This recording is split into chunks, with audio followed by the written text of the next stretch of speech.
कुछ ऐसे प्राणायाम हैं जिससे कि आपका दिमाग बिल्कुल रिफ्रेश हो जाएगा, याददाश्त क्षमता आपकी बढ़ जाएगी, बॉडी बिल्कुल रिलैक्स हो जाएगी और आपके प्रतिदिन के कार्य में यह प्राणायाम आपको बहुत ज़्यादा लाभ करेगा। तो चलिए जानते हैं कौन से ऐसे प्राणायाम है जिनसे कि हमारे दिमाग की क्षमता बहुत ही ज़्यादा बढ़ जाएगी। देखिए, वैसे तो सभी प्रकार के प्राणायाम हमारे शरीर के लिए बहुत ज़्यादा फायदेमंद है और मस्तिष्क को तेज बनाता है, यानी मस्तिष्क को साफ करता है।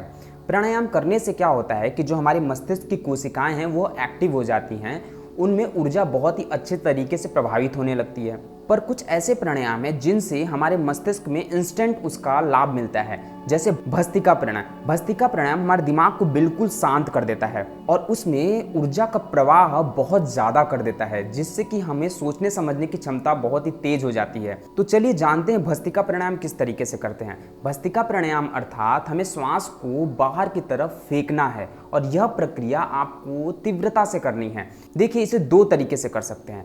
पहला, आप नॉर्मल तरीके से भी श्वास को बाहर फेंक सकते हैं, कुछ इस तरीके से।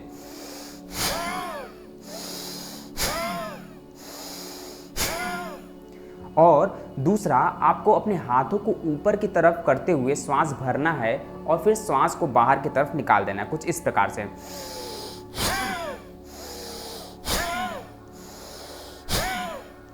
ये इस तरीके से आपको भस्त्रिका प्राणायाम करनी है। और इसे कब तक करनी है? इसे आपको तब तक करनी है जब तक आपका शरीर बिल्कुल थक ना जाए, यानी कि जब आप थक जाएं, आपको लगे कि अब हम इस प्राणायाम को नहीं कर सकते हैं, तब तक आपको इस प्राणायाम को करना है।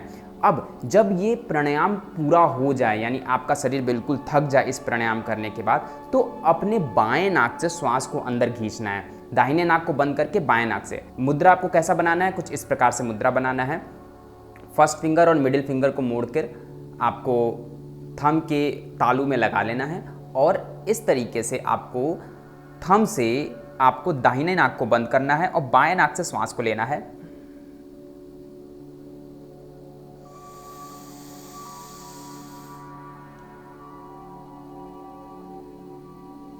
यथाशक्ति श्वास को रोक कर रखना है, जितनी देर श्वास को रोक सकते हैं रोके। इसके बाद आपको दाहिने नाक से श्वास को बाहर निकालना है।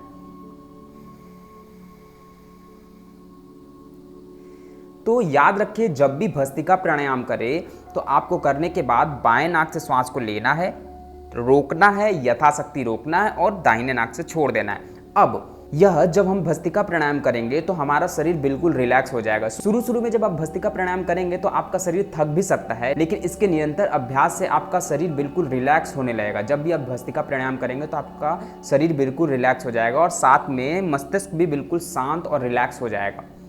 अब क्या होता है कि जब हम श्वास को जब पूरी तरीके से भस्त्रिका प्राणायाम कर ले, तो जब श्वास को हम अंदर की तरफ खींचते हैं, रोकते हैं, तो रोकते समय हमें आंख अपनी बंद कर लेनी है और अपना पूरा ध्यान अपने थर्ड आइज यानी भौं के मध्य पर रखना है। यही एक सही तरीका है। इसी से आपकी याददाश्त क्षमता तेजी से बढ़ेगी।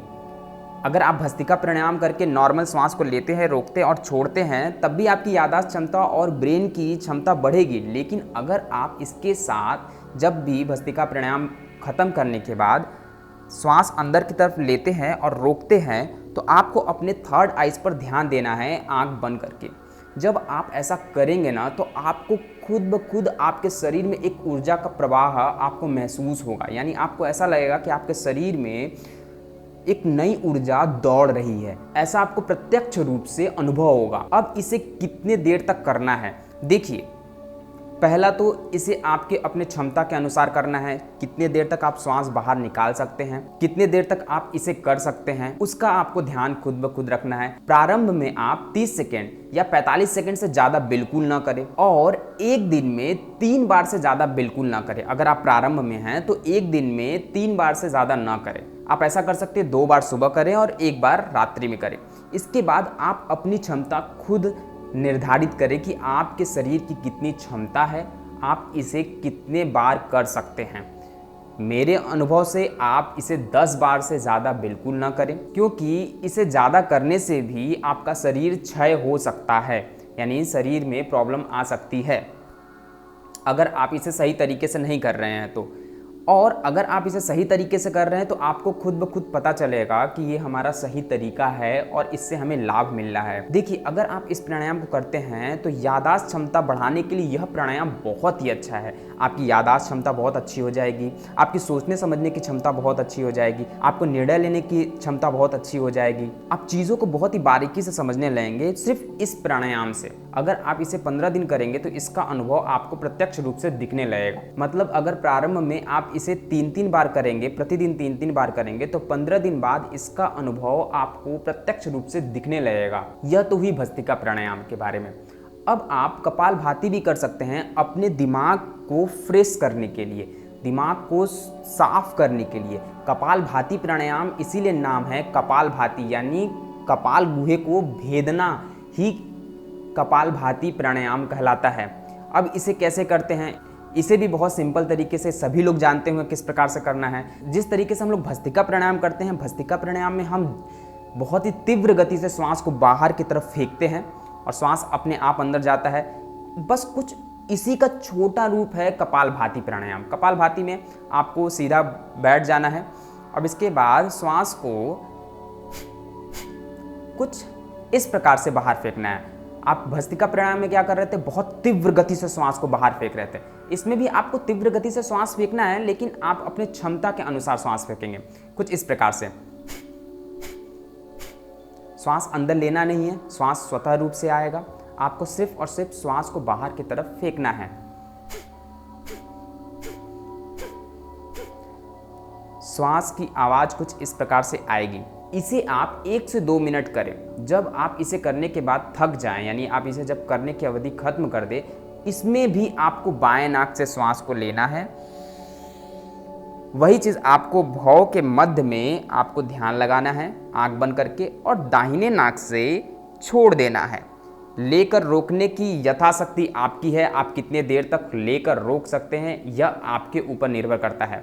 वैसे जब आप भी भस्त्रिका प्राणायाम या कपालभाति प्राणायाम करने के बाद अगर श्वास को लेते हैं, रोकते हैं, तो आपकी रोकने की क्षमता बढ़ जाएगी। एक बात याद रखें, अगर आपको भस्त्रिका प्राणायाम के साथ कपालभाति करना है तो आपको सबसे पहले कपालभाति करना है। कपालभाति आप कर लें, इसके बाद आपको भस्त्रिका प्राणायाम करना है। भस्त्रिका प्राणायाम सिर्फ और सिर्फ एक बार ही करें, 3 बार बिल्कुल ना करें, एक बार करें और इसके बाद यह प्रक्रिया अपनाएं, यानी कि श्वास रोकने की प्रक्रिया को अपनाना है। आप इसे शायद तो सुबह और शाम दोनों टाइम कर सकते हैं। इस प्राणायाम को करने के लिए पेट बिल्कुल खाली होना चाहिए, यानी दोनों प्राणायाम को करने के लिए पेट बिल्कुल खाली होना चाहिए। ऐसा नहीं है कि आप पेट में कुछ भर ले, कुछ खा ले या पी ले, इसके बाद इस प्राणायाम को करें तो बहुत ज़्यादा नुकसान हो सकता है आपको। तो दोस्तों, इस प्राणायाम को आप एक बार अपना के देखिए, आपके शरीर में कितना ज़्यादा इसका इफेक्ट होता है। देखिए, यह मोटे लोगों के लिए बहुत ही अच्छा है। अगर आप मोटे हैं ना, तो यह आपके लिए बहुत ही अच्छा दोनों प्राणायाम है। यानी इन दोनों प्राणायाम को करेंगे तो आपकी चर्बी बहुत तेज़ी से घटा देगा ये प्राणायाम। आप भस्त्रिका प्राणायाम करिए और कपालभाति प्राणायाम करिए, देखिए आपकी चर्बी कितनी तेज़ी से घटने लगती है। और ऐसा बिल्कुल ना सोचे पतले लोग कि इस प्राणायाम को करने से मेरी भी चर्बी घट जाएगी। नहीं, ऐसा बिल्कुल नहीं है। यह हमारे शरीर को संतुलित करता है, ना ही मोटा करेगा ना ही पतला करेगा। अगर आप पतले हैं तब भी यह हम आपके शरीर को एक जगह आके स्थिर कर सकता है। कैसे स्थिर कर सकता है?